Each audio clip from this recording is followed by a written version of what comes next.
Baiklah, kita langsung saja menuju acara berikutnya. Pasti kita bingung ya mengatur gaji bulanan, waktunya benahi keuangan keluarga dan bagaimana kita pasti ingin banget untuk bisa berguru kepada ahlinya. Katanya orang uang bukan segalanya, tetapi segalanya sekarang hampir selalu pakai uang, ya nggak sih? Nah sekarang kita pas banget di obrolan asik dan inspiratif ini, kita sudah berada di rencana bagaimana menyusun neraca dan perencanaan keuangan keluarga. Sudah ada ahlinya, yaitu Bapak Tri Gunawan Bayu Aji. Tapi sebelum saya memperkenalkan, saya izinkan saya membaca beberapa kurikulum vitae ya Pak. Waduh, saya amazed banget loh ibu-ibu. Cannot stop reading it over and over. Sudah pengalaman hampir 25 tahun di financial modeling, Bapak Tri Gunawan Bayu Aji atau Pak Bayu panggilannya. Beliau Certified Accountant, MBA Finance.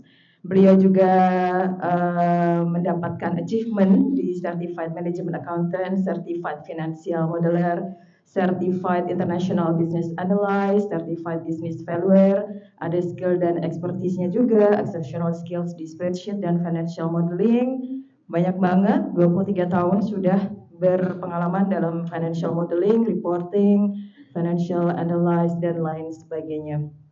Pokoknya kebanggaan lah ya ibu-ibu semua ya untuk Bapak Bayu Aji yang sudah sangat menyempatkan waktunya memberikan ilmu yang berharga untuk kita semua. Baiklah, mari kita langsung sambut saja Bapak Bayu Aji yang akan memberikan ilmunya untuk kita. Mari kita dengarkan baik-baik. Ya, terima kasih Bapak. Terima kasih Pak. Assalamualaikum warahmatullahi wabarakatuh. Selamat pagi ibu-ibu. Biasa saya sebut bapak ibu sekarang, jadi dibiasakan ibu-ibu. Ya, nah tadi sudah disebutkan nama saya Tri Gunawan Bayu Aji, panggilan Bayu. Saya sekarang kerja di Abu Dhabi Port sebagai corporate finance. Jadi saya mengurus finansial untuk corporate. Nah, yang mau saya bicarakan hari ini adalah mengenai corporate bagaimana diterapkan di rumah, ya. Karena memang saya 23 tahun seperti tadi Bu Jika sebutkan di corporate.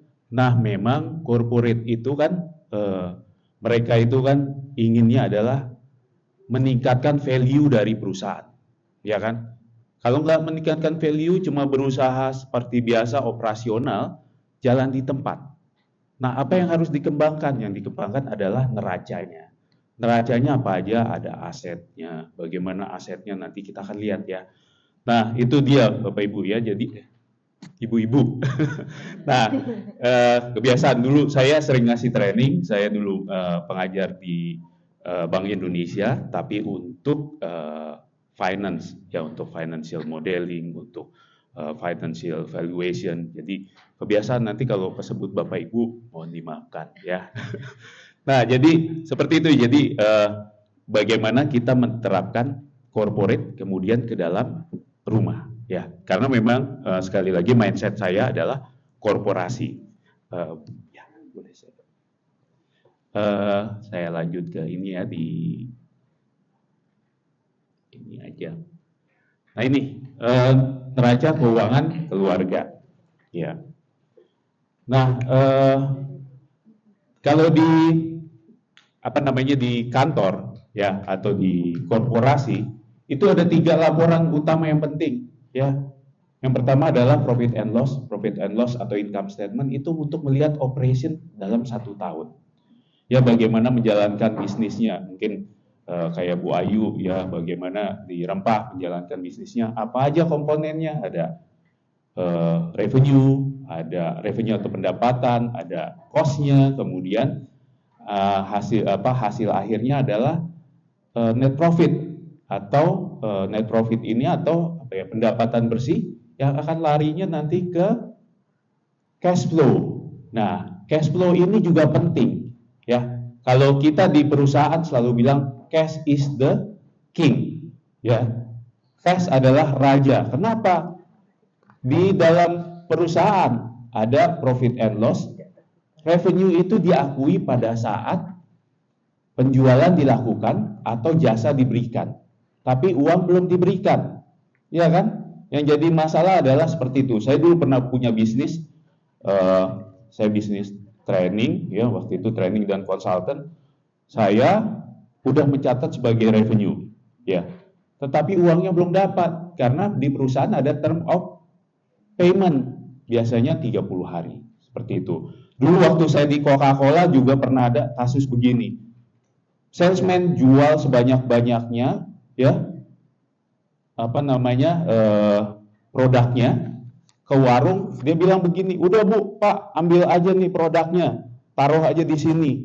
Kenapa? Karena secara profit, secara revenue sudah diakui, tapi uangnya belum dapat. Dia bilang, udah taruh aja, simpen dulu, nanti berapa bulan, minggu saya akan ambil koleknya. Pas datang ke warung, Pak, saya mau ngambil uangnya gitu ya. Ternyata kata dia, udah untuk bayar rokok tadi, ya, saya nggak punya duit lagi. Numpuk di situ barangnya, ya, dia udah nggak punya. Makanya kadang kita harus menjual sesuai potensi. Nah, apa yang terjadi?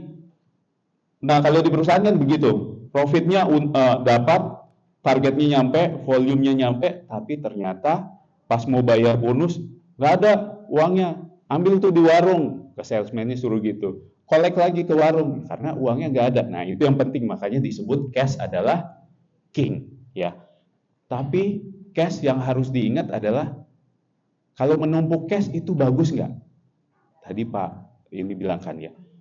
Kalau menumpuk cash itu ada inflation, nilai uangnya turun. Makanya kita ada yang disebut kalau di finance itu ada time value of money. Nilai uang ibu 10.000 sekarang bisa beli lebih banyak dibanding 10.000 tahun depan, ya kan? Berarti nilainya berkurang. Nah, itu dia yang harus dijaga adalah bagaimana mempekerjakan cash ini. Jadi apa? Jadi aset, ya kan? Masuklah kita ke neraca. Ya.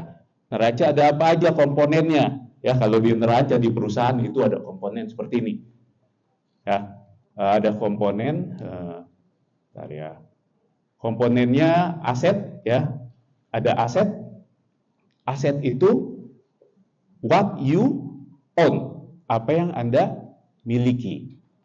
Kemudian untuk memiliki aset itu bisa dua cara. Modal sendiri atau modal yang didapatkan dari usaha. Modal yang diusaha ada laba ditahan atau return earning, ya. Atau ada dari hutang. What you owe, apa yang jadi kewajiban Anda, ya.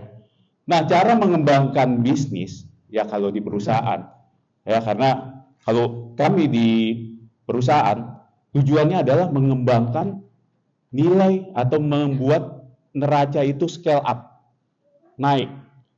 Caranya bagaimana? Kalau pakai cash aja nilainya naik, tapi nggak akan setinggi kalau dia melakukan aset lagi, yang fixed asset atau apa, dan melakukan yang disebut dengan investasi, ya. Nah, itu dia investasi, ya. Nah, makanya kebetulan saya di corporate finance, jadi tugas saya adalah melakukan analisis investasi untuk pengembangan usaha, ya.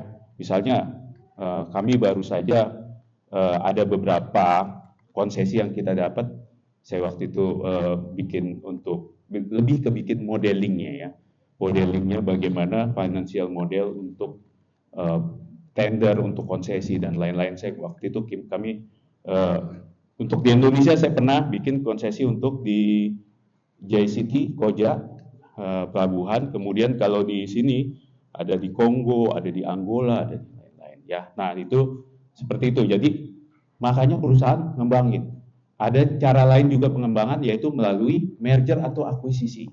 Nah, sekarang mulai dari yang tadi makro, ya, dari perusahaan, bagaimana hubungannya dengan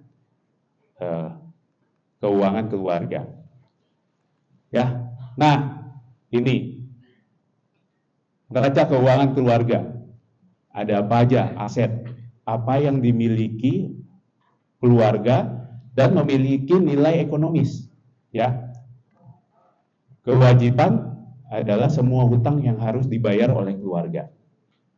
Kekayaan bersih.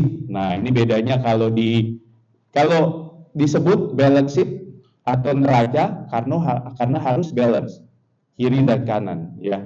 Kiri dan kanan itu, kalau kiri adalah aset, kanannya adalah liability dan equity. Adalah aset dan kewajiban. Nah, sisanya kalau di perusahaan kan ada equity. Ya, kalau di rumah tangga jadilah network. Networknya ini yang bisa melihat kesehatan dari financial bapak dan ibu ya, ibu-ibu ya, financial ibu-ibu ya.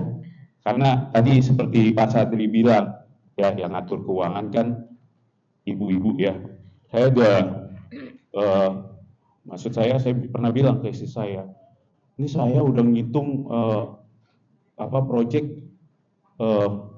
jutaan dolar, billion dolar bahkan ada, tapi istri saya nggak percaya. Nah, karena memang udah nature-nya, makanya jadi ibu udah pas nih seperti ini melihat ya untuk melakukan perhitungan seperti ini. Nah, ada aset itu apa aja? Aset lancar. Aset lancar apa? Ada cash, ya kan? Kemudian ada deposito jangka pendek. Kemudian yang mudah dicairkan. Contohnya apa yang mudah dicairkan? Aset emas ya. Nah, mendingan megang emas atau uang tunai? Dua-duanya, Pak. Dua-duanya ya, iya sih. Nah, dua-duanya, tapi kalau bisa ada yang nilainya bisa nambah. Di uang tunai ditaruh di bank bisa nambah ya, asal di deposito ya. Tapi emas bisa nambah, bisa, tapi cenderungnya apa? Naik. Januari sekitar 2000, kalau di US dollar sekitar 2.500, sekarang harganya udah 4.000 sekian ya per ini. Nah, itu luar biasa. Karena apa? Emas itu dianggap sebagai safe haven. Safe haven artinya apa? Begitu ada makroekonomi begini, ya kan? Ada, apalagi ini sekarang Donald Trump bikin apa-apa harga emas naik. Ya, misalnya dibilang, wah saya akan kenakan tarif kemana? Tiba-tiba harga emas naik. Ya, kemudian dia potong US dollar rate. Harga emas juga naik. Kenapa? Karena kalau US dollar rate biasanya berhubungan begini. Kalau US dollar rate bunganya turun, berarti kan orang cari dong, daripada saya investasi di tabungan US dollar, lebih baik ke sini. Ya, nah itu dia. Nah, sekarang ada pertanyaan lagi. Asetnya kan tadi lancar seperti ini. Nah, kemudian aset tetap. Ada rumah, tanah, kendaraan, peralatan usaha, dan lain-lain. Rumah sama kendaraan, bagusan mana? Karena rumah ada naiknya. Kalau kendaraan ada depresiasi, ya. Depresiasi, ya. Nah, seperti itu. Nah, sekarang kapan harus misalnya ya, kalau investasi, kapan harus melakukan misalnya pembelian rumah contohnya, ya. Di Indonesia yield dari rumah ya itu 3%, ya 3%, sekitar 3%. Kalau di sini bisa sampai 8%. Perbandingannya, berarti kalau ibu itu kayak misalnya sewa, misalnya harga rumah 2 juta, ya sewanya sekitar 160, berarti 8% kan yieldnya. Dia dapat yieldnya 8%. Nah, kalau di Indonesia biasanya, makanya orang-orang yang sekarang milenial di Indonesia lebih senang sewa rumah. Karena kalau beli rumah, lebih baik dia yieldnya dengan 3% aja, dibanding dia harus bayar cicilannya lebih tinggi. Nah, itu salah satunya. Jadi, pada saat mau melakukan itu, harus dilihat beberapa faktor. Ya. Nah, sekarang aset lainnya ada perhiasan emas, koleksi, dan lain-lain. Nah, kayak contohnya misalnya Ada yang bilang, wah saya beli ini nih, apa Bu, tas, ini kira-kira bisa naik ini, investasi gitu ya. Nah, asal memang nilainya bisa naik, bisa kita lihat seperti itu. Ya, ada beberapa memang yang nilainya naik, tapi memang harus dilihat ininya, apa namanya, kemungkinannya dan juga kemungkinannya dan juga historinya. Ya, seperti itu. Nah, sekarang tadi ada aset lancar, aset tetap, investasi. Nah, investasi sendiri ya bisa kalau sekarang kan udah banyak ya, gampang ya kalau Bapak Ibu misalnya masuk ke platform, ada eToro, ada apa, bisa lakuin. Tapi usahakan bukan trading. Ya, kalau trading kan ada resikonya ya, naik turun, bisa hilang ya. Nah, taruh aja rutin investasi, misalnya bulan ini berapa dirham, taruh aja, nanti kecenderungannya akan naik. Kalau mau yang gampang, misalnya saya pakai yang udah ada reksadana atau seperti apa, yang udah ada pilihannya, dia ada gabungan beberapa saham, contoh ya, seperti itu. Nah jenis-jenis kewajiban keluarga apa aja ya tadi?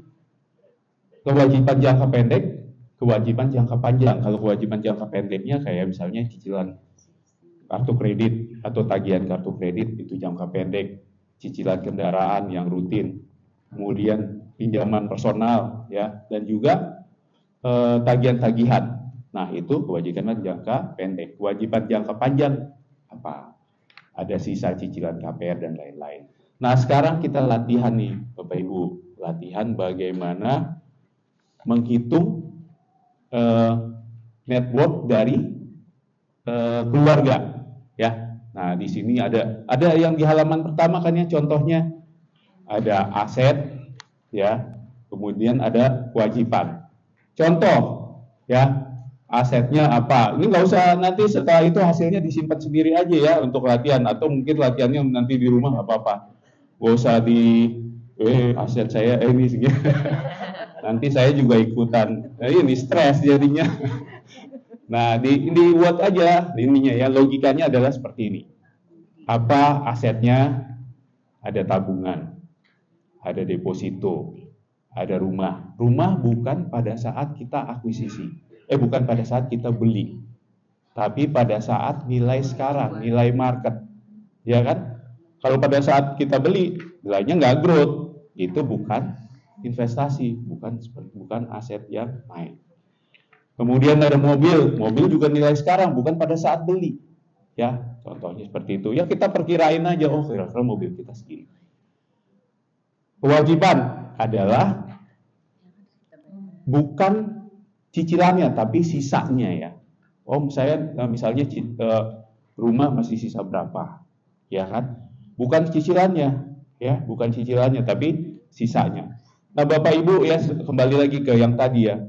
Ini ada nilai rumah ya, nilai rumah sekian. Ini ada hutang pada saat kita mau minjam ke bank, ada hutang. Nah, tahun berjalan, nilai rumah kemungkinan akan naik, nilai hutang turun. Berarti ada sisa apa ini?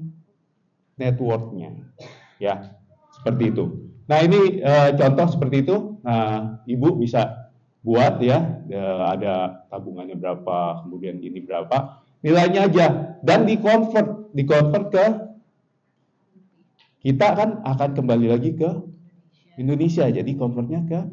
Nah, kelebihannya ada juga kalau ibu-ibu investasi di mata uang yang misalnya di dirham atau apa namanya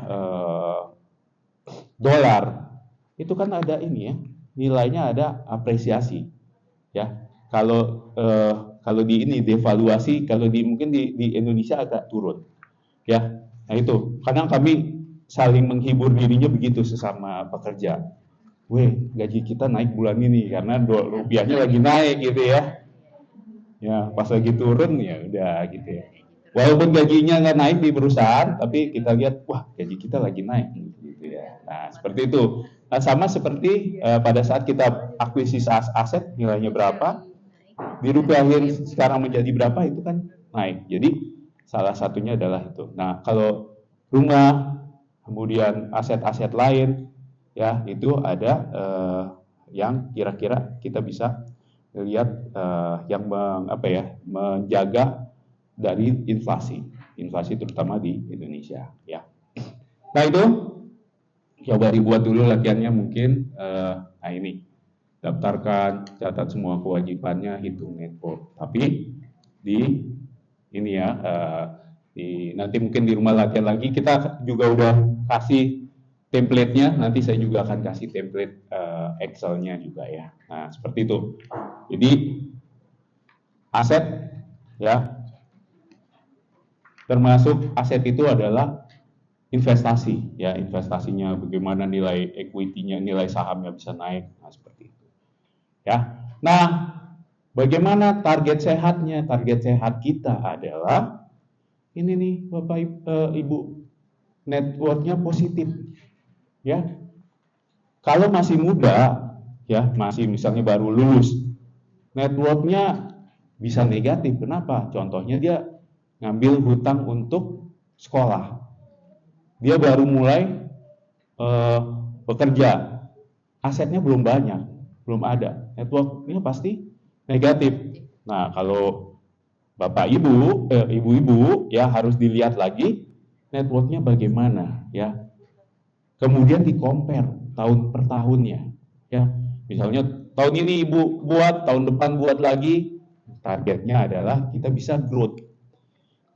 Nah, cara growth-nya apa? Tadi pindahkan dari sisi cash-nya ini ke sisi investasi atau apa. Kalau yang mau gampang juga, yang masih bisa liquid adalah emas, ya contohnya. Tapi memang ada risiko naik dan turun. Ya, kalau sekarang kan selalu kita bilang, wah lagi tinggi nih emasnya, tunggu aja turun. Nggak taunya naik lagi, tunggu lagi turun, naik lagi dia. Ya udah sekarang turun. Ya bisa aja kan gitu ya. Nah, memang sekarang tahu-tahu turun loh, kemarin 5% turun. Ya. Nah, seperti itu kan. Nah, ya. Nah, jadi kenapa penting neraca keuangan keluarga? Karena ini sebagai gambaran jelas kondisi keuangannya. Foto dari keuangan keluarga, net worth-nya bagaimana, ya kan? Nah, bagaimana kita bisa memanfaatkan pengembangan aset tadi. Bagaimana kalau kita mau melakukan hutang ini adalah hutang yang baik yang bisa untuk meningkatkan aset kita, sisi sebelah kiri kita ya dari neraca. Ya, kemudian juga identifikasi peluang dan risiko. Membantu ya melihat area di mana aset dapat ditingkatkan dan kewajiban dapat dikurangi, ya kan? Dan ini juga bisa melihat potensi keuangan yang bisa kita antisipasi. Dasar perencanaan tujuan keuangan, ya. Dengan mengetahui posisi keuangan, Anda bisa menetapkan tujuan jangka pendek dan jangka panjang, ya kan? Misalnya apa? Untuk sekolah anak, untuk kemudian mau liburan atau apa kan bisa dilihat. Pengambilan keputusan yang bijak mengenai informasi yang kuat, mengenai keputusan investasi, ya. Kita lihat sisi kita bagaimana, sisi cash saya masih ada di sini, saya bisa lakukan investasi, ya. Jadi kita bisa lihat sisinya. Kemudian kita juga bisa lihat lagi bagaimana posisi keuangan kita, ya. Apakah sudah tepat kalau kita melakukan investasi? Apakah cash ini perlu dicadangkan untuk misalnya dana darurat dan lain-lain, seperti itu, ya. Nah ini saya tadi dari gambaran perusahaan. Kemudian masuk ke neraca ke perusahaan ke rumah tangga ya. Nah seperti itu. Nah sekarang kita akan masuk ke ini ya bagian yang berikutnya. Kalau sudah diisi bisa dilanjutkan. Tapi kalau belum nggak apa-apa. Yang penting tahu kan aset itu apa. Dan ingat kalau kewajiban dan cicilan nanti cicilan kan cuma bulanan. Padahal sisanya masih banyak. Jadi yang kita lihat networknya dari sisa itu. positif berarti baik, tapi kalaupun masih positifnya masih kecil, berarti kita harus melakukan apa? Pembenahan, apa yang harus kita lakukan? Investasi misalnya, dan lain-lain. Daripada idle di bank, tapi nilainya turun, nah, dilakukan investasi.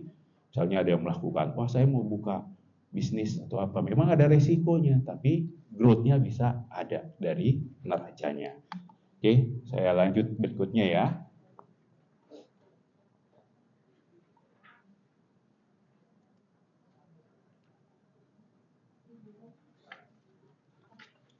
Nah sekarang, bagaimana kita mengatur pendapatan dan pengeluaran. Sumber pendapatan kira-kira apa aja? Ada gaji, itu udah pasti ya, gaji ya. Ya, kalau gaji itu kalau kita bercandanya udah kayak wus, datang, ya kan ya, sini. Makanya sebelum keluar langsung di screen capture dulu, sempat kita ada ini. Kalau enggak dia udah sini. Kalaupun kita belum keluarin, tahu-tahu ibu-ibu yang keluarin. Ya. Nah kemudian apa? Pendapatan dari usaha sampingan. Nah, yaitu selain pendapatan dari gaji, ada pendapatan sampingan, bonus, tunjangan. Ya ini tapi biasanya tahunan sekali seperti itu ya. Hasil investasi, pendapatan pasif lainnya. Nah, yang penting yang harus dilakukan adalah ini nih, Bu, Pak. Pak lah. Gaji ya udah rutin ya. Nah, sisi-sisi lainnya ini pendapatan dari usaha sampingan. Apa yang bisa didapatkan? Investasi, hasil investasinya ya, apa yang bisa ditingkatkan, pendapatan pasif lainnya ya.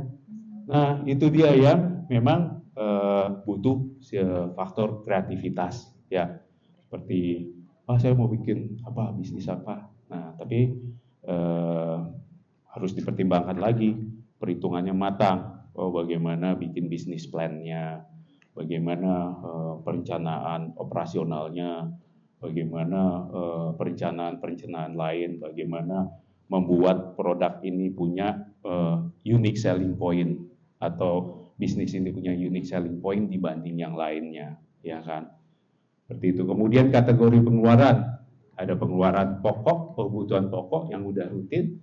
Kemudian ada keinginan, saya mau liburan atau apa, gitu ya. Nah, sekarang masalah umum adalah situasi di mana pengeluaran lebih besar daripada pendapatan. Ya kan, ya waktu ya mungkin nggak cuma saya, waktu ibu-ibu atau bapak-bapaknya pindah ke sini kan dia, gaji kita lumayan nih naiknya gitu ya, dibanding dengan gaji Indonesia kan, oke deh, oke. Pas di sini, pengeluarannya naiknya juga lumayan ya, apalagi di Dubai dan Abu Dhabi, ada apa? Lifestyle, ya kan? Lifestyle-nya, kemudian apa aja ada, sekarang diskon ini, ada diskon ini, kayaknya investasi nih diskonnya ya, padahal udah ini diskonnya investasi, beli, nggak lama kemudian kita lihat masih di dalam plastik, nggak dibuka, ya kan? Yang penting ininya dulu, belinya dulu. Nah, sekarang yang harus kita perhatikan adalah ini. Prinsip 50-30-20, ya kan? Ya. Nah, ada 50% kebutuhan, kita jaga seperti ini. Karena untuk menghindari apa? Kategori pengeluaran dan masalah apa? Situasi di mana pengeluaran lebih besar daripada pendapatan. Kita lihat sini. Keinginan, kebutuhannya apa aja, biaya hidup, rumah, makanan, transportasi, dan lain-lain. Ya, itu kebutuhan. Kemudian kita kebutuhan, kita target 50%. Ya. Kemudian keinginan, apa? Ada 30%, gaya hidup, terus kemudian hiburan, eh, jalan-jalan, kemudian makan di luar, shopping dan lain-lain. Kemudian sisanya apa? 20% adalah tabungan. Tapi kalau bisa ini dibalik. Dibalik apa? Kita anggap ini tabungan sebagai 20% adalah expense kita. Ya, ini idealnya. Saya pun juga sulit seperti itu. Tapi ideal ya. Nah, kalau jadi pengajar kan ngomong yang ideal ya. Kadang saya juga ini. Nah, kelebihannya kalau bukan pengajar, apa yang sharing ya. Kalau itu kelebihannya kalau kita sering sharing, kita belajarnya 2 kali. Saya ulang lagi. Oh iya ya benar. Pas saat lagi bikin bahannya saya sambil ini juga merenung juga. Oh iya benar ya. Jadi sekalian ngecek hal ininya saya sama ini salahnya di mana, bagian apa ya. Nah ini kita balik ini, tabungan dulu pada saat lagi taruh langsung taruh. Tabungan mau diinvestasi atau mau apa ya. Tapi investasinya yang kira-kira bisa juga sehat ya. Kemudian kalau kita mau lakukan uang itu sebagai dana darurat, investasinya investasi yang bisa liquid. Misalnya taruh di emas, kan kita bisa langsung jual aja, ya kan? Seperti itu, ya. Kemudian berikutnya, contoh, ada latihannya lagi, halaman kedua ya.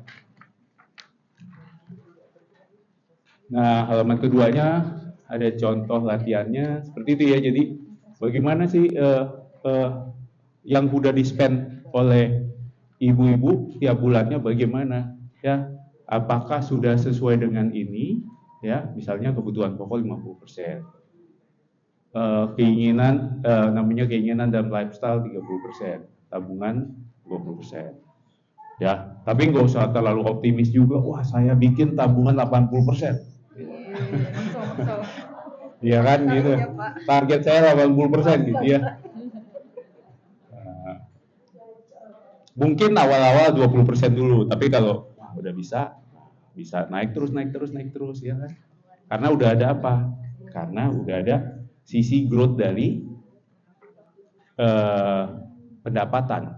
Kalau sisi growth dari pendapatan naik, kebutuhan pokoknya tetap, berarti kan persentasenya turun, bisa dialokasikan kemana, seperti itu ya. Nah ini tolong diisi ya, dibuat untuk latihan aja, sekali lagi di keep sendiri aja ya. Nah lihat seperti itu. Nah itu melihat health-nya, apakah seperti ini 50%, kemudian 30% dan 20% ya. Jadi kita harus menjaga sisi ini ya. Dan ini jadi kayak ini aja, Ibu ya, jadi kayak apa ya? Reminder ya. Begitu ngisi yang neraca tadi kan reminder, oh network saya segini, wah udah ini ya.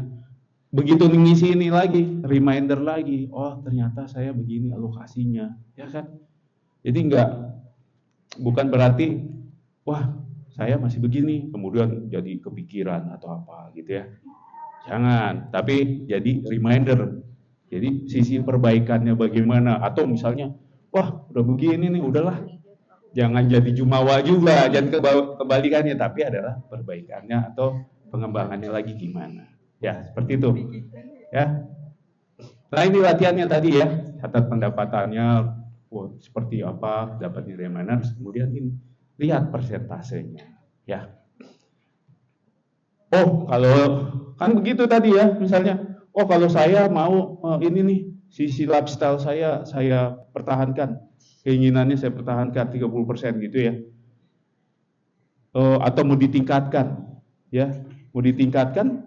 Kalau tingkatkan ini, yang lain turun kan persennya ya, misalnya tabungan jadi turun atau kebutuhan pokok jadi turun.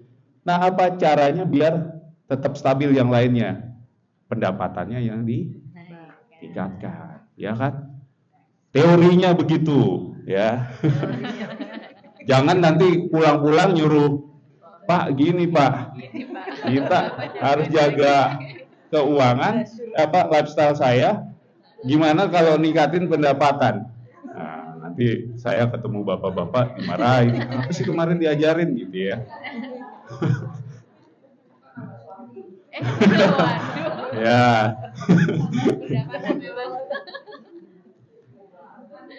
Nah, pengeluarannya seperti itu dilihat ya.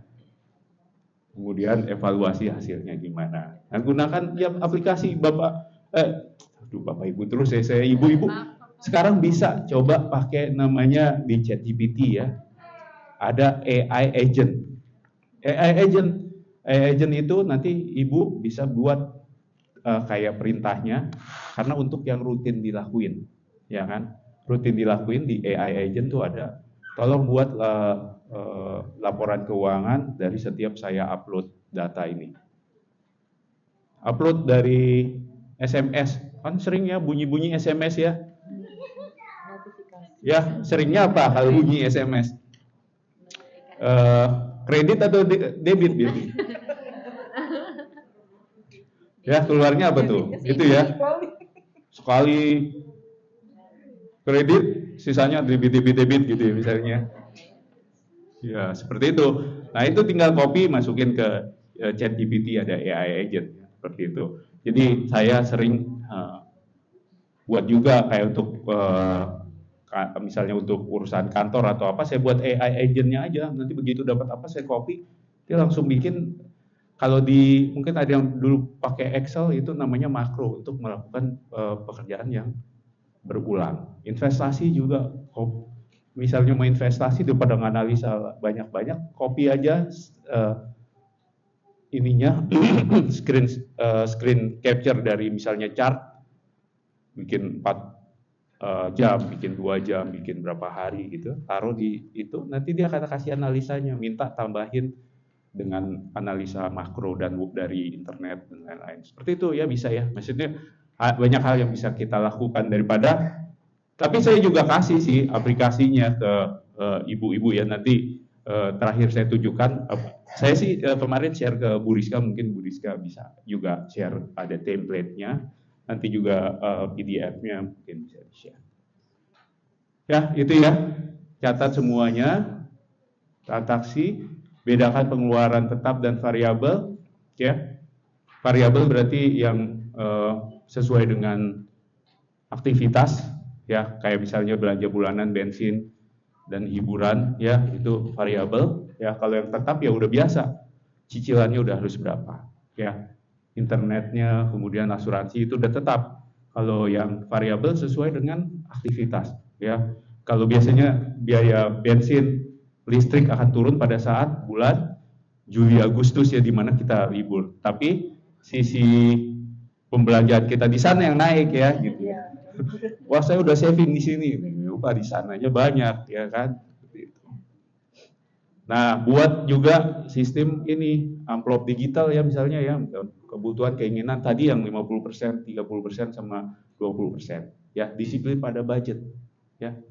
Kalau udah habis budget hiburannya ya udah tahan godaan, tunggu bulan depannya saya ada budget lagi, ya kan? Ya, memang enak kalau ngomong seperti ini, tapi pada saat pelaksananya susah. Kalau saya di kantor enak ngomongnya, saya bilang gini, karena bukan uang saya sendiri, bukan keinginan saya sendiri, ya kan? Enak, ya saya bisa lebih objektif. Tapi begitu sendiri, tapi untuk bulan ini nggak apa-apa ya. Kita bulan depan baru kita usahain. Bulan depan kita usahain lagi ya. Gitu jadinya deh. Nah, itu kalau kita sendiri yang jalanin. Tapi kalau misalnya saya keuangan perusahaan, saya bisa lebih disiplin. Ya, saya bilang nggak boleh begini, investasi harus segini. Ya. Apa aja kita lakuin seperti itu ya. Karena kalau ibu-ibu banyak, dia kan dari perhimpunan dokter ya. Ya, perhimpunan dokter. Kalau saya sendiri kan dokternya perusahaan, jadi kita lihat dari analisisnya, dari analisis keuangan, ya gitu ya. Kalau kita bilang, ya, kemudian menetapkan tujuan yang realistis ya. Kalau yang tadi keinginan ya ada jangka panjang, jangka pendek, jangka menengah ya, seperti itu. Terutama kita ya, yang anak-anak mau sekolah ya, nah, itu dia yang mau sekolah. Ya, bagaimana perencanaannya, bagaimana membuat alokasinya, ya mungkin kalau yang udah dari anaknya masih kecil enak nih, planningnya masih bisa panjang, ya. Oh, saya taruh segini, investasinya seberapa, nilainya bagaimana, ya kan? Nah, yang sudah sudah berumur, ya anaknya sudah mau kuliah atau apalagi di sini kuliah kan udah nggak dapat dari company lagi ya, atau kalau di company kami udah nggak dapat lagi, bahkan semuanya dipotong. Kami ada misalnya allowance untuk transportasi, allowance untuk insurance, udah dipotong semua, jadi udah tanggung jawab orang tua. Nah itu yang harus dipertimbangkan lagi ya, seperti itu. Nah dana darurat ya, ada latihannya lagi dana darurat ya. Nah dana darurat yaitu antara 3 sampai 6 bulan ya, 3 sampai 6 bulan ya, 3 sampai 6 bulan itu bagaimana sih dana darurat kita untuk menjaga. Contohnya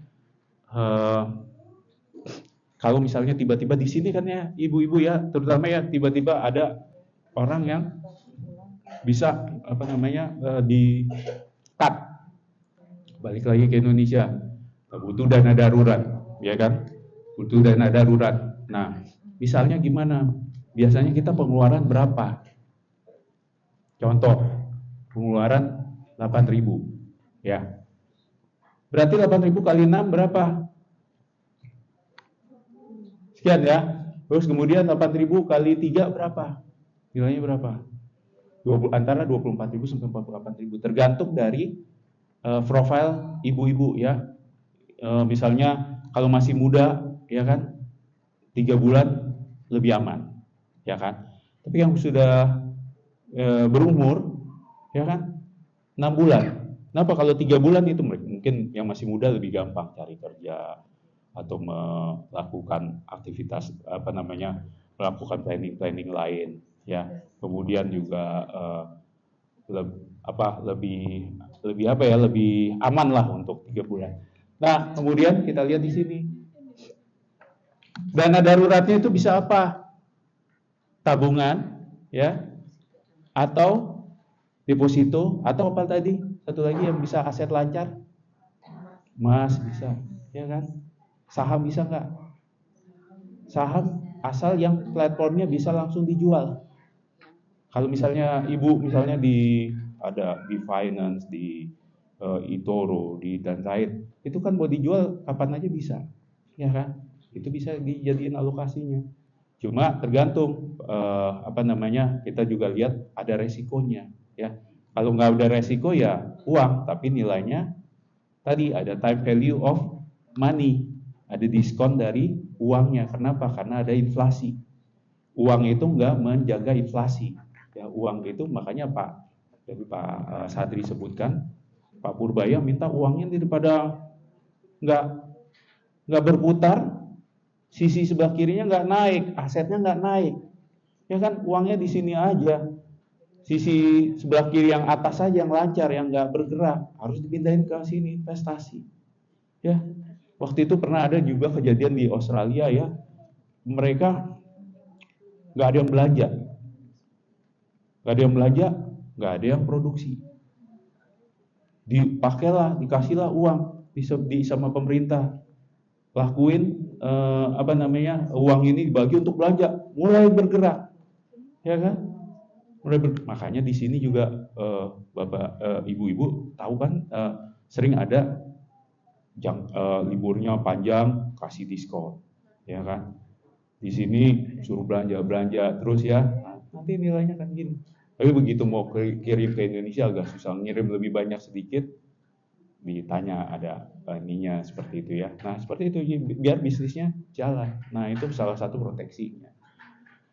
Nah di situ ya ibu-ibu bisa disiapkan. Nah nilainya adalah tadi ya, kalau dilihat di template-nya ada berapa sih ini sekarang tabungan kita, berapa pengeluaran kita per bulan, kali berapa, 6 misalnya kali 6, sisanya segini, berarti masih sisa berapa dana yang harus disiapkan lagi ya. Mungkin nggak harus wah saya siapkan langsung segera, jangan pakai apa, nyiapkan dana daruratnya jangan pakai hutang, ya kan? Nanti ada biayanya, biaya dana daruratnya. Nah itu yang harus diperhatikan. Nah itu ya tadi ya contoh gajinya si Pak Budi sekian, total utangnya sekian, ya target tabungannya sekian, hasilnya segini, ya. Bagaimana dia bisa menabung, ya. Oke, jadi tadi ya saya sudah 2 bagian tadi. Nah saya mau tunjukkan yang lainnya. Tadi udah 2 latihan ya. Berarti coba ya saya lihat latihannya itu. Nah ini ya, bagaimana kita memperkerjakan uang. Ya tadi ya, makanya tadi yang sisi cash-nya tadi ya, bagus kalau punya cash, cash is the king. Oke, kita setuju ya. Tapi bagaimana cash-nya ini juga bisa menghasilkan ya. Makanya butuh bagaimana bisa uang ini harus apa? Bisa melawan inflasi. Ya kan? Karena kalau nggak tadi ada time value of money, uang 10.000 kita nilainya akan lebih rendah di tahun berikutnya.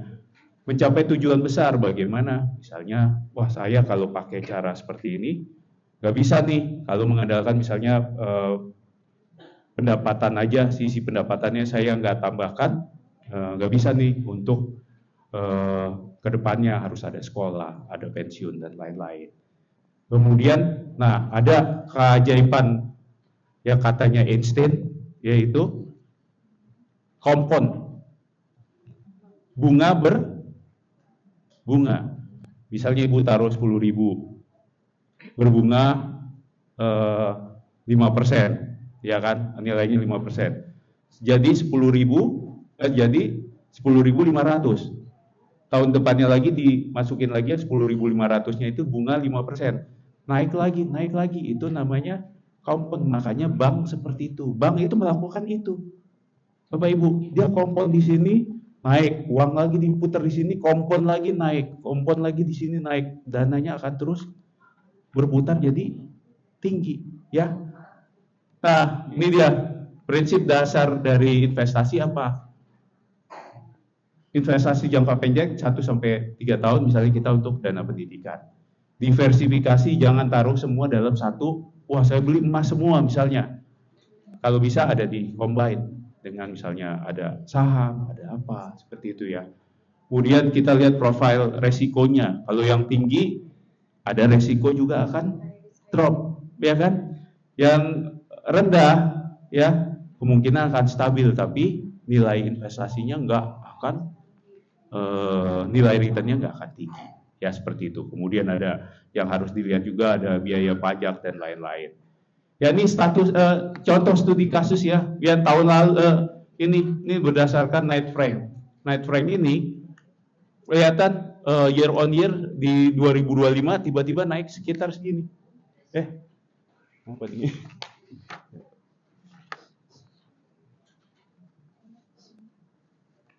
Ya, naik sekitar sini 17%, kenaikan villa sekian.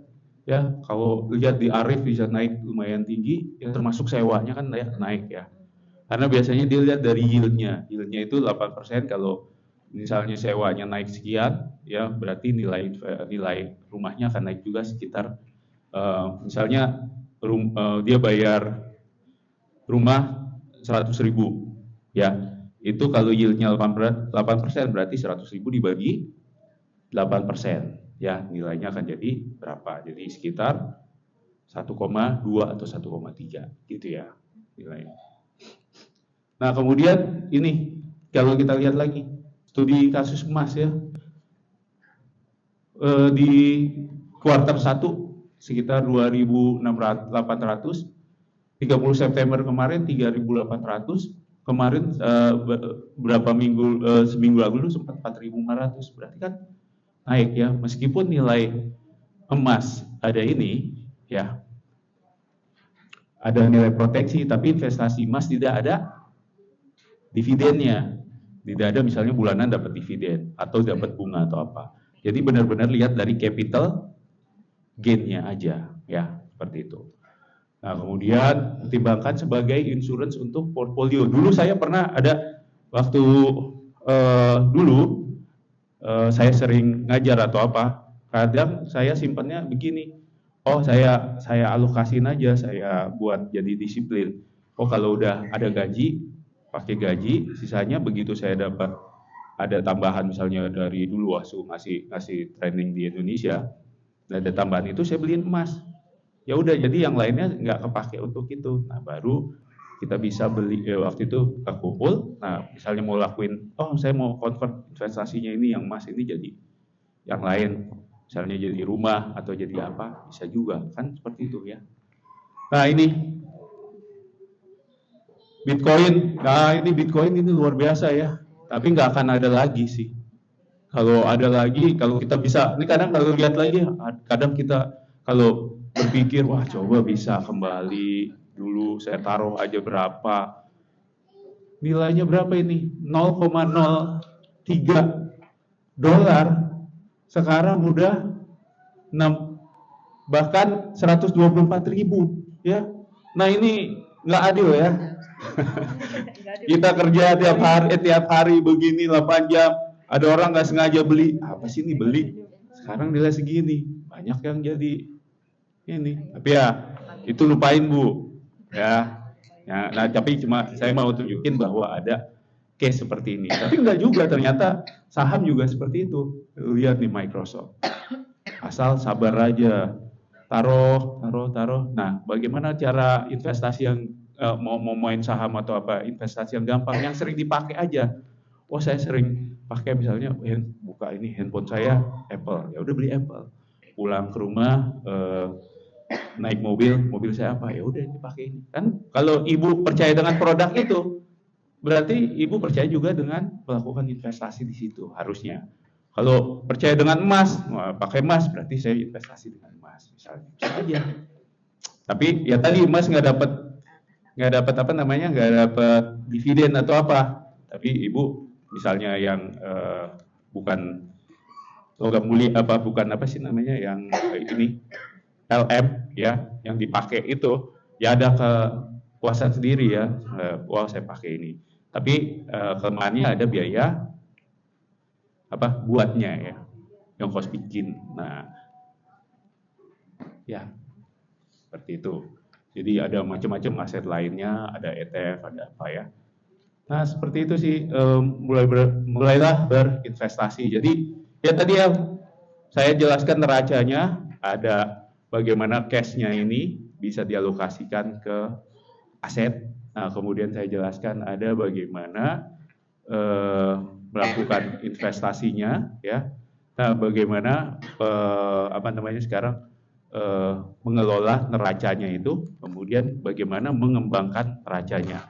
Ya kalau net worth, jadi bapak ibu-ibu harus memastikan bahwa net worth dari ibu-ibu itu bisa naik ya. Nggak harus, wah saya sisi pendapatannya yang ditambah, enggak ya. Bisa mulai dengan asetnya yang nilainya bisa naik. Kita udah mulai pinter lihat nilai asetnya. Oh aset emas bisa naik ya. Aset misalnya, nah sekarang saya nggak tahu misalnya, wah kalau misalnya investasi, wah berarti rumah bagus dong, nggak juga, di sini kan bisa naik turun ya, ya kan? Timingnya itu juga belum tentu, tapi kita juga harus pikir, oh apa sih misalnya kita apa namanya ada yang harus bayar sewa atau apa, bisa jadi cicilan atau apa, salah satunya. Terus kemudian ada yang lain ya, bisa faktor, tapi nggak harus begini, nggak harus misalnya, oh dia melakukan ini benar nih harus saya ikutin. Nggak juga, tiap orang tuh punya ini yang beda kan. Ya, terutama kalau lihat, wah di Instagram misalnya, si ini beli ini nih, pas nih, kita ikutin, nggak juga, ya kan? Nggak harus seperti itu. Jadi kita harus ngelihat profil kita sendiri-sendiri, ya masing-masing ya. Makanya tadi ada latihan itu bisa menyesuaikan dengan profil ibu-ibu masing-masing, ya. Seperti itu. Ya, kemudian ya ini sih jadi yang penting adalah mindsetnya, bagaimana kita berpikir probabilitas ya. Jadi tidak ada investasi yang 100% akan untung, ya kan?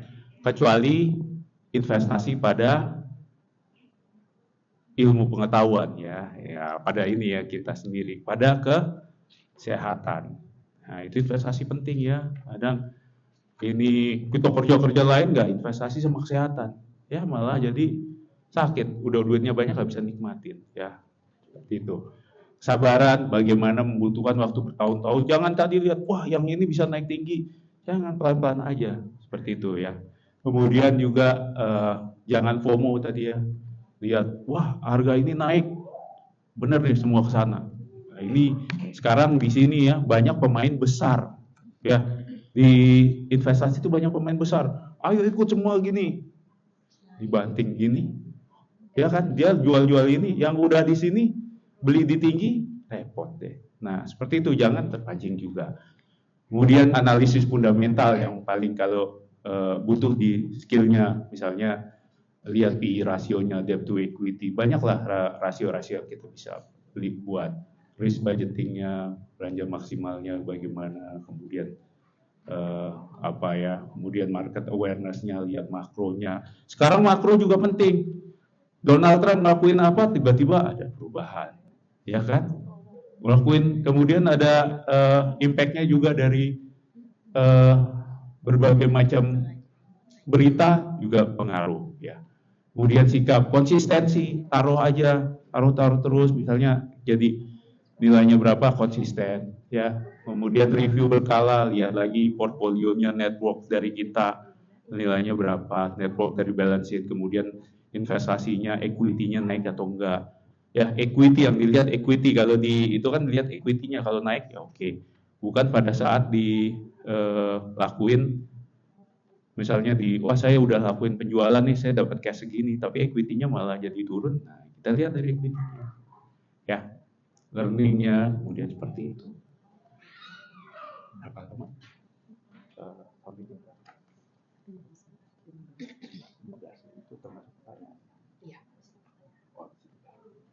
Oke, nah sebelum kita ke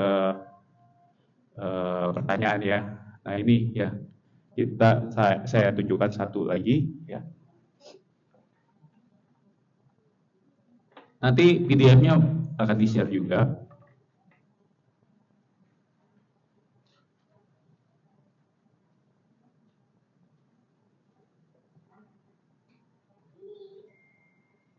Nah, saya kasih ini ya, Ibu, ada template ya, nanti bagaimana kita mau mengelola ini.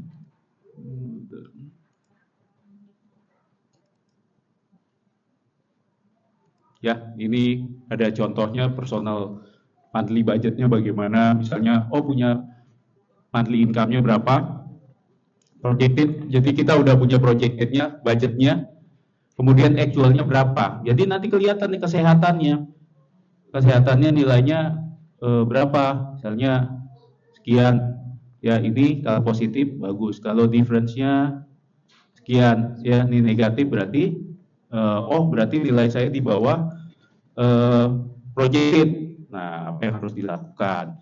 Termasuk ini juga, ini masing-masingnya ada. Nah, ini nanti akan di-share, ya. Kemudian ada juga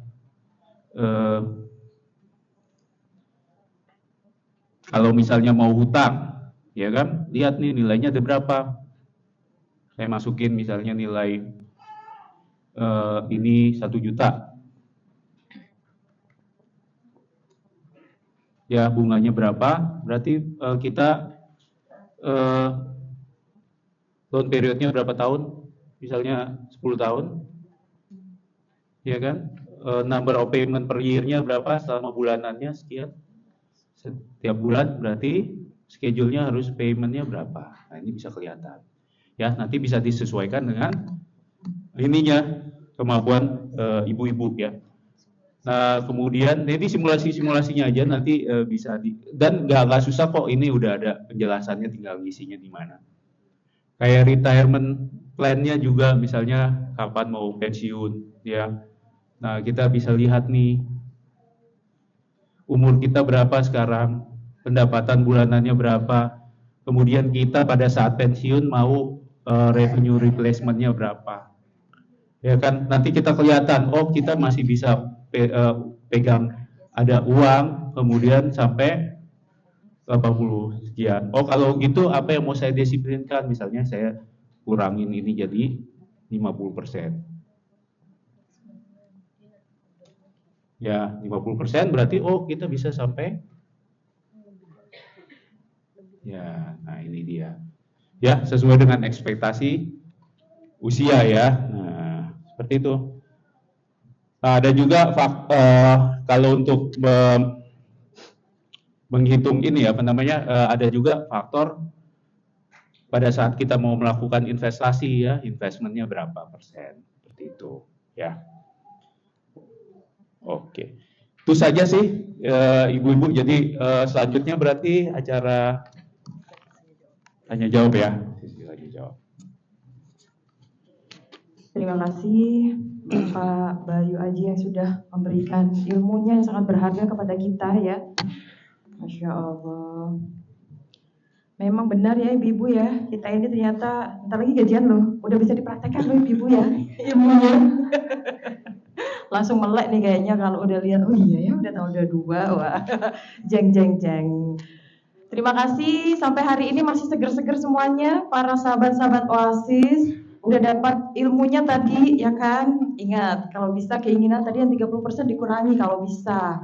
Kalau enggak, apakah kita harus menyuruh suami menambah income? Atau kita cari income sendiri? Baiklah ibu-ibu semuanya, saya akan memberikan kesempatan untuk sahabat Oasis yang ingin memberikan pertanyaan kepada Bapak Bayu Aji. Silakan, monggo yang mau. Silakan. Pak, perkenalkan nama saya Sari Asih. Finansial literasi saya pas-pasan, tapi saya tertarik untuk belajar saham. Yang mau saya tanyakan, yang pertama, ada nggak rekomendasi platform atau lembaga untuk belajar saham? Dan saya tertariknya sebenarnya saham Abu Dhabi minimal atau global.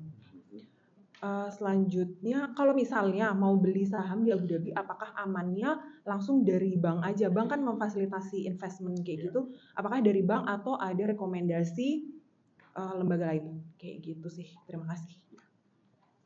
Terima kasih Mbak Sariasi tadi untuk mendapatkan passive income ya. Gimana itu? Jadi sama ini Bu, saya juga lagi belajar juga ya. Maksudnya kalau sekarang banyak sih jadi source ya, misalnya ada lewat ada dari YouTube, dari apa ya kalau kita mau belajar. Tapi kalau yang saya biasa lakukan tadi yang seperti saya cerita, saya pakai di ChatGPT itu saya pakai AI agent. AI agent coba ibu bisa pelajari itu AI agent tuh. Jadi AI agent ibu bisa kasih promptnya yang selalu dibuat update dengan keadaan sekarang. Yang saya lakukan misalnya seperti ini. Saya screen capture foto tren dari financial dari saham itu, historical saham. Kemudian saya foto juga laporan keuangannya, ya kan, laporan keuangannya dari screen capture. Kemudian saya di from itu saya tambahkan bagaimana makroekonomi impact-nya, ya kan. Jadi benar-benar tiap saham itu ada analisisnya per saham. Atau juga kalau saya pakai sekarang ada namanya ada trading view atau apa, di situ udah ketahuan mana yang strong buy, mana yang buy, mana yang moderate, mana yang sell. Ada yang strong sell. Ya kalau kayak saya nggak mau, kita kan bekerja ya, saya di kantor, saya juga nggak akan analisa fundamental secara detail, ya kan. Bisa sih saya pakai fundamental, lihat rasionya ini bagaimana, rasio keuangannya apa aja yang kita bisa buat. Tapi kan waktunya juga nggak cukup. Nah yang saya lakukan tinggal lihat yang rekomendasi aja. Strong buy berarti saya beli, tapi kemungkinannya tinggi untuk bisa bisa memang sesuai dengan prediksi dia. Ya, karena ini kan ada berdasarkan analisis misalnya dari mana, kemudian dia bikin indikator strong buy. Ya, sekali lagi kalau dari kita dari sisi yang mungkin punya kesibukan di luar investasi tadi, ya yang saya rekomendasikan adalah seperti itu, melakukan melakukan atau menggunakan tools ya tadi either TradingView atau kita juga bisa pakai analisis tool yang lain atau juga pakai ChatGPT. ChatGPT itu bagus dia asal kita kasih promptnya yang bagus, yang pas. Promptnya apa? Kalau saya bilang pakai FBI. Jadi pakai ini si konteksnya ya, terus kemudian instructionnya apa ya, itu harus jelas. Nah, asal kita promptnya bagus dia akan, misalnya promptnya saya tambahkan dengan gunakan analisis dari internet dengan informasi yang terbaru. Nah, kalau yang sekarang sih banyak sekali Bu, ada di finance atau apa, kemudian ada eToro, ada yang lain-lainnya. Kita bisa searching juga berdasarkan, sekali lagi ini pakai AI, saya juga lihat ada apa aja sih yang bagus toolnya, kemudian apa yang paling murah, kita bisa compare. Ya, nah kenapa saya ngomong AI dari tadi, karena kan saya ini udah 25 tahun bekerja ya. Dan kita udah ngalamin fase seperti itu ya, pada saat kita dulu ingat ya tahun 80-90 semuanya flat, datar, kecepatannya nggak terlalu ini. Tiba-tiba ada internet, mulai ada quantum, tiba-tiba ada mobile phone, lompat lagi. Sekarang ada AI, lompat lagi. Nah, kita harus bisa ride di sini, bisa gunakan ini ya. Dulu saya waktu kecil ya seperti itu, nggak banyak yang bisa kelihatan. Nah, makanya saya kembali lagi seperti itu bisa dijadikan referensi untuk melakukan analisis Bu ya, kalau memang kita dalam waktu yang dan kita belum terlalu banyak waktu untuk melakukan analisis fundamental. Nah, itu seperti itu. Iya, ada pakai pilihannya biasanya ya. WIO itu segala bisa itu pakai, kemudian dari bank juga bisa. Kemudian, nah kalau yang itu bisa ada pilihannya dan biasanya lebih murah ininya, cost-nya dibanding misalnya Ibu pakai platform tertentu, di situ ada tiap Ibu misalnya transaksi berapa harus bayar misalnya $1 naik lagi, misalnya nilainya berapa, $2 atau apa. Nah, ini bisa dilihat. Nah, kemudian dia juga ada analisisnya juga kan, harus melakukan mana yang direkomendasikan seperti itu. Nah, itu lebih, terutama kalau di sini ya lebih aman ya. Kalau platform itu kan ada resikonya nggak di Abu Dhabi ya kan, platform kayak yang tadi saya sebut eToro tuh di Australia, ada Binance di mana, kemudian yang lain di mana. Nah, kalau yang udah di Abu Dhabi, saya sendiri sekarang lihat ada WIO itu bisa juga dipakai. Ya. Oke, sekarang kita mau menuju agak rileks-rileks nih Pak pertanyaannya. Bagaimana membuat komunikasi yang baik antara suami dan istri dalam hal keuangan? Pas banget nih Pak Bayu, ada istri yang datang hari ini. Nah, bagaimana nih?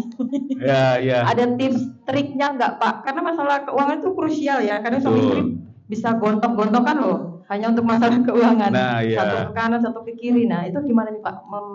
Membuat istri mau, ini yang nurut istri ke suami apa suami ke istri? Nah, ya itu sih. Memang tadi kan saya berapa kali bilang bahwa kalau di keuangan di perusahaan tuh saya sendiri gampang karena saya bisa objektif. Saya bisa lihat dari sisi bagaimana kalau mau melakukan investasi kita bisa nggak pakai hati tapi pakai logika aja ya kan, benar-benar lihat perhitungannya bagaimana. Tapi pada saat kita lakuin investasi sendiri, kadang kita malah menggunakan feeling. Wah, ini kalau naik-naik terus berarti ada saatnya akan turun. Nggak taunya tetap naik atau turun-turun terus akan naik. Nah, kalau sekarang tadi kembali yang ke keuangan keluarga tadi, apa yang harus dibicarakan ya tadi, kita harus tentukan dulu kita mau punya tujuannya apa sih. Saya mau pensiun misalnya umur berapa, pada saat saya pensiun saya mau melakukan aktivitas apa. Saya misalnya masih mau bekerja karena biar tetap aktif misalnya ya. Nah, kemudian apa sih yang mau kita lakukan untuk menjaga kebutuhan dan juga keinginan kita. Nah, kemudian juga ada ini, Bu, apa namanya, pada saat kita melakukan diskusi itu udah ada toolsnya, ya kan? Toolsnya tadi, bagaimana sih network kita? Kita udah ada seperti ini. Ini sisi ini beneran loh nilai yang kita punya seperti ini, bukan berdasarkan perasaan saya, ya. Jadi kalau udah kita menggunakan satu tools yang sama, ya, jadi kita bisa lihat, oh iya bener ya, bukan berdasarkan enggak kayaknya gua nggak pernah spend ini, nggak pernah seperti ini, nggak pernah begini. Tapi pas kita lihat ada toolsnya seperti ini kok, berarti ada sisi yang ini. Ya, kembali lagi saya lihat dari sisi corporate. Begitu saya sisi corporate kan harus ada angkanya, harus ada analisisnya. Nggak bisa saya bilang ke bos saya, gini nih feeling saya begini, enggak. Jadi begitu kata ambil dari mindset corporate ke rumah, ya harus ada toolsnya. Jadi semuanya ada, misalnya tadi projected kita untuk 30% adalah 50% adalah kebutuhan, 30% adalah keinginan, 20% apakah sudah benar atau belum. Kalau ternyata masih meleset, kita ngobrol, apa sih yang ada yang menjadi kendala, kenapa kita lebih banyak sisi sini. Oh gini, karena kita kembali lagi, kita nggak bisa terlalu ini juga ya. Apalagi kita orang Indonesia ya. Orang Indonesia apa sih beda, kita tuh keluarganya nggak cuma keluarga kita. Ya kan, pasti semua gitu ya, ada orang tua, ada apa, ya seperti itu. Nah kemudian pada saat kita pensiun, kita juga berpikir bagaimana kita nanti pensiun bukan jadi liability untuk anak-anak, ya kan ya, bagaimana kita punya perencanaan untuk, oh saya mau pada saat saya pensiun, saya bisa nikmatin hidup, tapi saya nggak menjadi beban, seperti itu, selain yang kesehatan tadi. Nah seperti itu, jadi intinya adalah kita harus punya tools, Bu. Toolsnya tadi saya kasih, terus ada juga tools juga yang di Excel. Nah itu pada saat ngisi itu dijadikan tools untuk bicara. Jadi mengurangi faktor apa ya? Jadi berantem ya. Wah salah lo, kenapa pendapatan segini? Jadi mengisinya harus bareng-bareng ini ya Pak ya? Iya, bareng. Suami istri. Ya Bu, ya benar ya? Oke, top.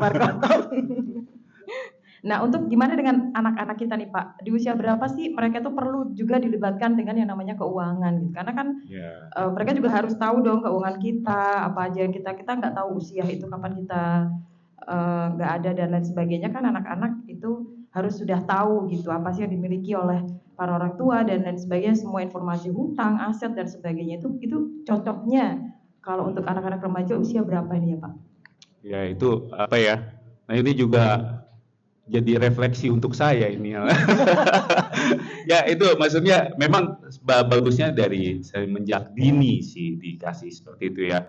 Ya misalnya mereka udah mulai dikasih disiplin seperti itu ya. Kadang tapi memang apalagi kita dulu kan mungkin hidupnya dulu cuma diajarin menabung ya, kalau yang saya tahu dulu, kita cuma diajarin menabung ya dulu kan punya ada Tabanas atau apa ya, kita ke kantor pos naruh ya, contohnya menabung. Tapi pada saat ini juga pengaruh ke masalah kita dulu waktu masih kecil atau apa kan kita, wah kayaknya mau beli ini nggak bisa nih, anak saya nggak boleh nih sampai begitu ya, gitu kan contohnya ya, nggak boleh nih nanti mereka mengalami, kita mau nyenengin. Nah padahal itu seharusnya disiplinnya adalah kita terapkan, oh nggak boleh, kamu misalnya mau dapat sesuatu harus punya achievement apa, kamu harus menabung di target. Nah paling nggak dari menabung ini di target dia tahu, oh bahwa kalau kita mau mendapatkan sesuatu saya harus melakukan nabung, saya harus melakukan saving dari apa yang saya dapatkan dan apa yang saya keluarkan ya. Kemudian baru mulai dikasih, kalau saya pernah lihat tuh ada orang kasih money game segala ya, oh pada saat dia kasih dapat achievement apa, dapat tambahan uang, misalnya dapat achievement dia di sekolah dapat nilai bagus atau award, uang seperti itu. Jadi ditanamkan adalah uang itu adalah nggak datang dengan sendiri, tapi mereka juga harus bisa melihat bahwa uang ini harus dijadikan jadikan tools untuk mereka pada saat mau melakukan atau membeli sesuatu ini nggak cuma sekedar given ya, jadi seperti itu ya. Jadi ini sih Bu, banyak cara yang bisa kita lakukan, tapi yang pasti memang disiplin, dan disiplinnya itu dua arah, dari orang tua dan juga anak ya. Karena kadang kita kan sayang sama anak jadi nggak tega atau apa seperti itu ya, kadang seperti itu ya. Nggak semua yang kita inginkan itu merupakan segala sesuatu yang kita butuhkan gitu ya. Makanya menyadarkan kepada anak-anak kita, is this really necessary you buying that? Kayak gitu kan istilahnya ya Ibu ya. Oke, baiklah, saya lempar lagi kepada sahabat OASIS yang ingin bertanya. Nah, oke, silahkan. Halo, saya Rista, Pak. Saya mau tanya, boleh tanya ini nggak, sharing portofolio Bapak? Jadi kalau misalkan dari 100% dana dingin, saya soalnya mau ini aja, mau belajar juga. Dari 100% dana dingin itu kan pasti ada berapa yang Anda alokasikan untuk tabungan, saving, deposito, entah itu SBN. Terus pasti ada volatilnya juga ya, nggak cuma saham blue chip kan pasti. Ya kan? Terus juga mungkin saya nggak tahu apakah Anda juga masuk ke emas atau kripto. Nah itu amannya kalau untuk pribadi Bapak berapa persen? Untuk yang portfolio itu ya, antara saham dan ini ya. Saya sih sekarang banyak di ini Bu, yang karena sekarang makroekonomi lagi nggak baik-baik juga ya, maksudnya ada perang lah, ada apa ya. Jadi saya ke safe havennya. Safe havennya misalnya apa ya, tadi emas gitu ya, ambil di situ. Nah, tapi kemudian juga saya ada di ini juga, di di kripto juga ya, kayak Bitcoin atau apa saya. Tapi pakainya juga yang nggak misalnya kan sekarang kan pakai fasilitas yang kayak tadi eToro. Kita nggak usah beli Bitcoin full, tapi kita bisa pakai fractionnya, ya kan? Ya seperti itu ya. Jadi kita bisa pakai itu. Kemudian yang gampang, kalau saya ini pakai ETF aja, misalnya pakai pakai ngambil yang dari kumpulan saham untuk emas, kumpulan saham untuk tech, kumpulan saham untuk China teknologi, kumpulan saham untuk apa. Nah, itu kita ambil seperti itu. Tapi ya kita usahakan untuk jangka panjang aja, jangan di trading. Trading itu memang menarik sih. Ya, kalau trading kan menarik, tiba-tiba ada kita ngambil naik dapat sehari dapat berapa ya, tapi bisa ada juga satu saat begini. Tapi trading itu apalagi Ibu misalnya bisa fokus terus ngeliatin, nah itu lebih enak karena memang bisa lihat nilainya pada saat itu, jual, kemudian disiplin aja. Oh, sehari saya cuma ngambil untung misalnya 100 or 200 dolar misalnya gitu ya. Habis itu udah tunggu besok lagi, lihat, jangan kepancing. Oh, lihat lagi begini 100 atau 200 lagi. Jangan kepancing lagi, masukin, begitu nyangkut berat. Nah, biasanya saya pakai ya, saya sambil trading juga, 30% trading, 70% di investasi yang aman aja, yang aman, yang udah, yang taruh di emas ya, kemudian taruh di apa yang kira-kira ada growth-nya, yang aman juga ya, kayak Microsoft atau apa kan, yang blue chip tuh udah pasti naik terus, udah aman aja. Terus kemudian saya lihat strong buy mana, saya taruh situ. Tapi 30% yang trading itu karena memang kadang kita seneng juga kan lihatnya ya, ada naik turunnya itu ya, ada stresnya, aduh naiknya lagi, wah kalau lagi ini besoknya bisa naik gimana stresnya ya, seperti itu sih. Jadi biar ada fun-nya. Nanti kalau di itu atau biasanya ada teman saya gini, dia ada 2 akunnya. Dia yang satu di sini lebih banyak yang untuk investasi, sisi sini balance antara investasi dan trading ya. Yang investasi ini didiemin, buka sebulan sekali. Ya kan? Yang di trading dan investasi itu dia buka tiap hari, bisa dilihatin, lihat berita.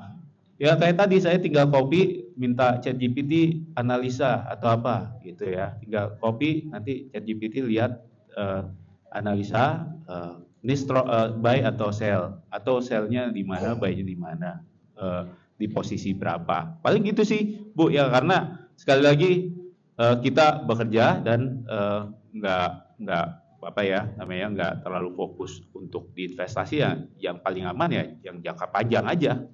Tapi yang kalau trading untuk ini aja ya, untuk fun-nya kita ya naik turun. Apalagi ibu-ibu jadi wah bisa lihat ya. Tambahan pasif income. Baiklah, saya kasih satu pertanyaan lagi terakhir sebelum kita menuju acara kuis. Silakan buat ibu-ibu yang ingin bertanya. Kayaknya Pak Bayu ini semua dijelajahin ya Pak. Ada yang pernah rugi nggak Pak? Cerita dong Pak. Ya pernah juga sih. pasti ada. Kalau rugi sih pasti ya ada. Apalagi kan karena ada analisa, dan itu analisa kan juga berdasarkan ini ya, berdasarkan historical, berdasarkan tren, ya kan. Tapi tiba-tiba ada perubahan, misalnya secara makroekonomi bisa aja. Tapi yang paling aman ya katanya sih kalau kita melihat dari fundamental. Fundamental kalau kita bikin valuation, kalau nilainya dari saham itu lebih rendah daripada nilai valuation dari fundamentalnya, berarti ada kemungkinan dia akan naik. Ya seperti itu. Cuma memang kadang ya itu, makanya saya bilang kalau kita uang perusahaan kita bisa lebih objektif. Kita analisisnya banyak toolsnya. Pada saat kita sendiri, nah itu ada faktor apa ya, faktor emosinya, faktor wah kalau ini nggak bisa nih gua nilainya turun, tambahin lagi biar recovery dari sini. Nah itu dia, biasanya ada faktor itu. Makanya tadi disiplinnya juga penting. Persiapan mentalnya double kalau handle. Kalau trading tadi ya, kalau investasi yang jangka panjang ya udah, taruh lagi, nanti bulan depan masukin, taruh, udah nanti akan begini. Tapi kalau trading gini-gini kan, ya.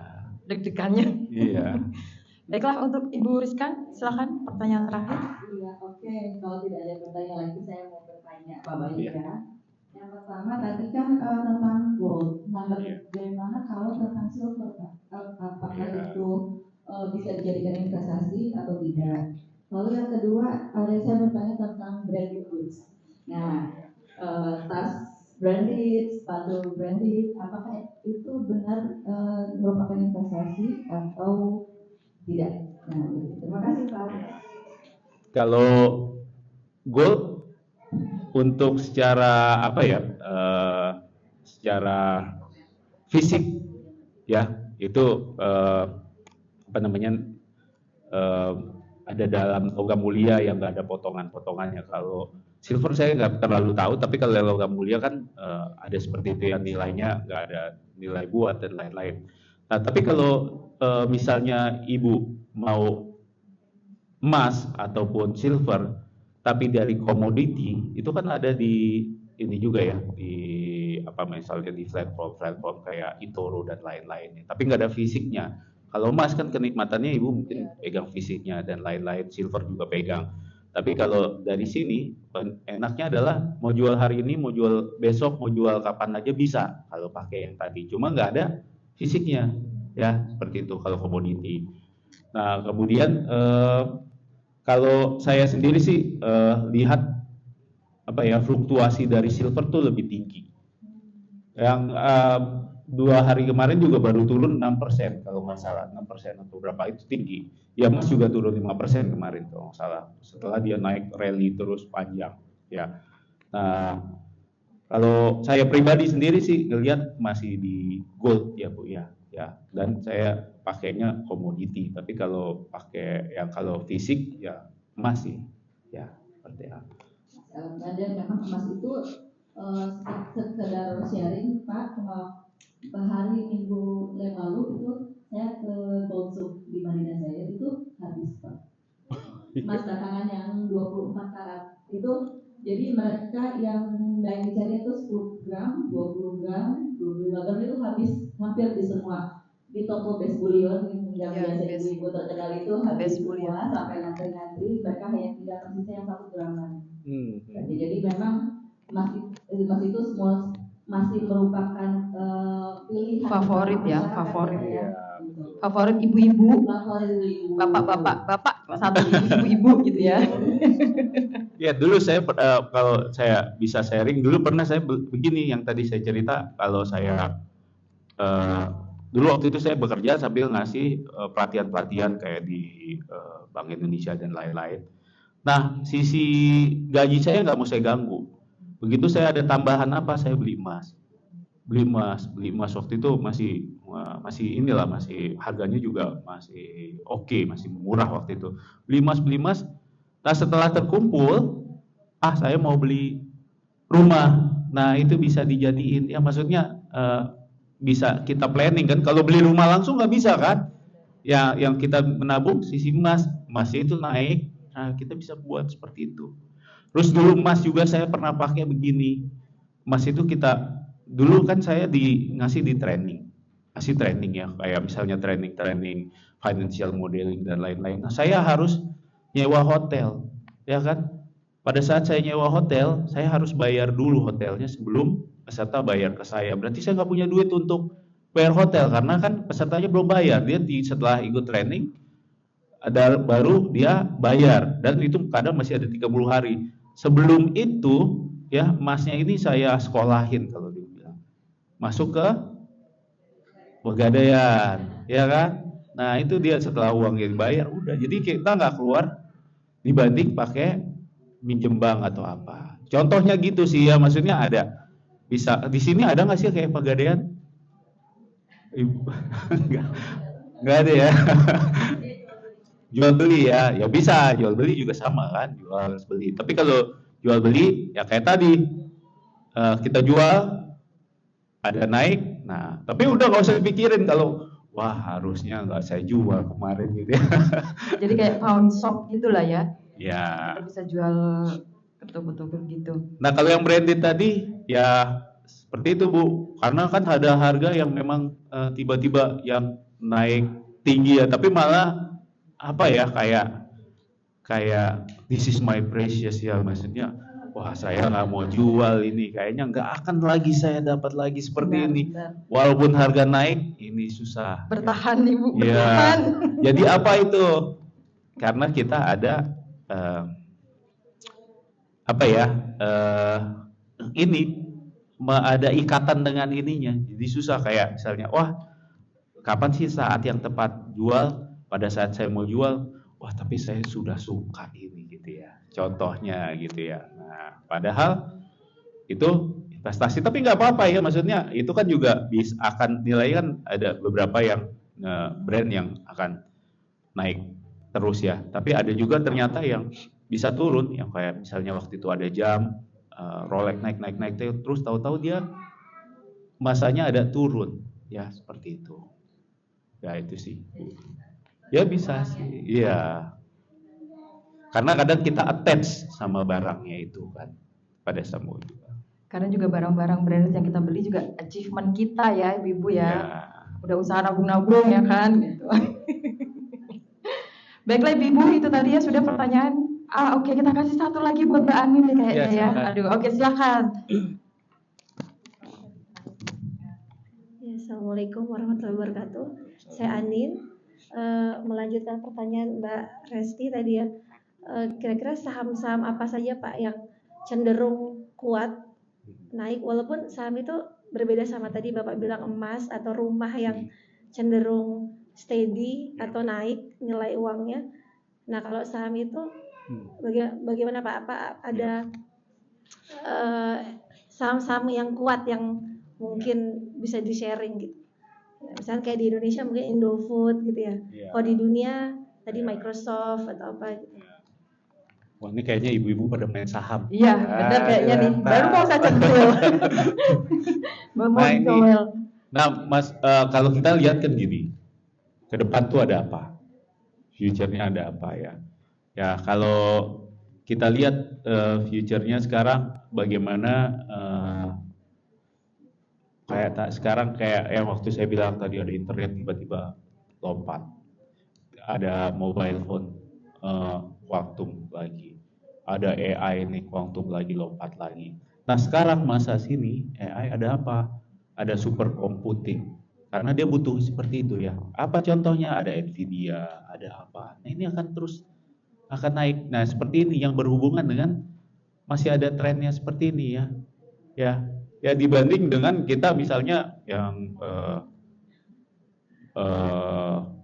misalnya otomotif atau apa ya, kemudian ada yang lain, kemudian yang nah yang sekarang kita lihat aja trennya ya seperti apa ke depannya. Nah, itu dia. Sekarang sih lagi ya, kalau saya lihat di berita-berita lebih seperti itu. Ya sama ya yang ke depannya memang untuk mensupport artificial intelligence ini, karena ini sekarang ya kalau di kantor ya, mungkin di kantor bapak-bapak ya yang di tempat ya, misalnya suami ibu ya. Sekarang ini semuanya udah pada pakai seperti itu AI. Kadang wah dia email pakai AI, yang balas pakai AI. Ini antara AI nih. Ya kita lihat, wah kenapa dia tiba-tiba bahasanya gini, kita balas bahasanya jadi begini. Nah gitu ya sesama AI. Tapi ya memang seperti itu keadaannya ya. Nanti akan ke depannya saya nggak tahu. Kalau dulu kan nggak pernah tergambarkan kan, atau Zoom dulu nggak pernah tergambarkan kita bisa meeting jarak jauh. Ya setelah pandemik baru mulai. Nah sekarang AI kita nggak pernah tergambarkan bisa seperti ini dulu. Mungkin kita nonton film-filmnya aja ya mengenai tiba-tiba seperti ini. Nah kita lihat paling tren ke depan apa sih yang kita lihat, harus yang mensupport untuk tren ke depan itu apa?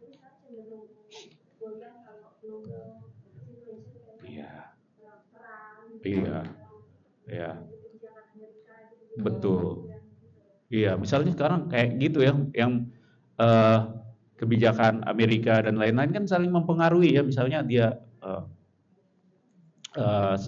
sahamnya dia dengan saham Cina bisa terpengaruh. Ya kemudian kalau di sini berdua pengaruh, ternyata yang tadi yang safe haven-nya akan naik, ya kan? Apabila ini udah membaik lagi kondisinya, safe haven-nya turun, seperti itu ya. Tapi kalau sekali lagi kalau kita nggak kita disiplin aja, taruh-taruh aja, kemudian dia akan naik pelan-pelan, udah sebulan sekali kita lihat. Tapi kalau memang mau yang trading atau apa ya ada account yang beda seperti itu. Tapi ya sekali lagi saya pun juga masih belajar ya, nggak berarti wah saya tahu seperti itu. Tapi yang saya lihat dari misalnya nonton di analisa-analisanya ya seperti itu yang mensupport ini artificial intelligence kayak super computing atau apa ya seperti itu.